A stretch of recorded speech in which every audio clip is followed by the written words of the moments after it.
On a peur d'engorger les hôpitaux et qu'il n'y ait pas de lit de réanimation. Mais avant, on peut peut-être éviter qu'ils arrivent à la réanimation. On peut peut-être essayer de les soigner. Et là, on revient à la question Raoult. Il pose une bonne question. Il pose une question qui est... On peut peut-être essayer de les soigner avant qu'ils n'arrivent à la réanimation. Il a raison là-dessus. Enfin, c'est d'une logique. Il n'y a pas besoin d'être un grand médecin. On pourrait soigner les gens pour qu'ils n'arrivent pas à la réanimation et qu'on ne se retrouve pas dans ce mur de l'engorgement des hôpitaux. Or, qu'est-ce qui s'est passé? C'est que Macron a insisté, vous savez, vous vous souvenez de la séquence quand il est allé voir Raoult, etc. Il a insisté pour mettre dans l'étude qui était faite par les administrations sociales le protocole médical de Raoult.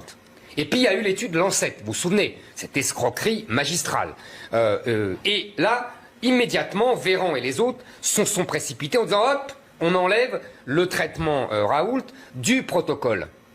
Bon. Et on s'est aperçu que cette étude Lancet était bidonnée.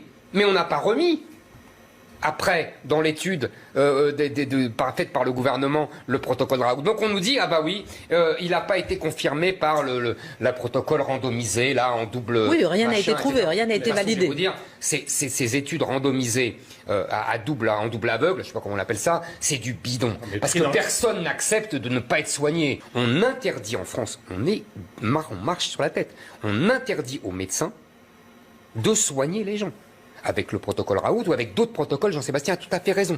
Alors qu'en Allemagne, alors qu'aux États-Unis, les médecins donnent ce protocole Raoult ou d'autres protocoles. Ils essayent de soigner. Il me semble, d'après ce qu'on vient de m'expliquer et me raconter, que tous les gens qui critiquent les gens comme Raoult qui veulent soigner les gens ont plutôt des conflits d'intérêts. C'est des gens comme par hasard qui ont des liens avec l'industrie pharmaceutique, etc. Comme par hasard. Donc, si vous voulez, il y a quand même des questions à se poser.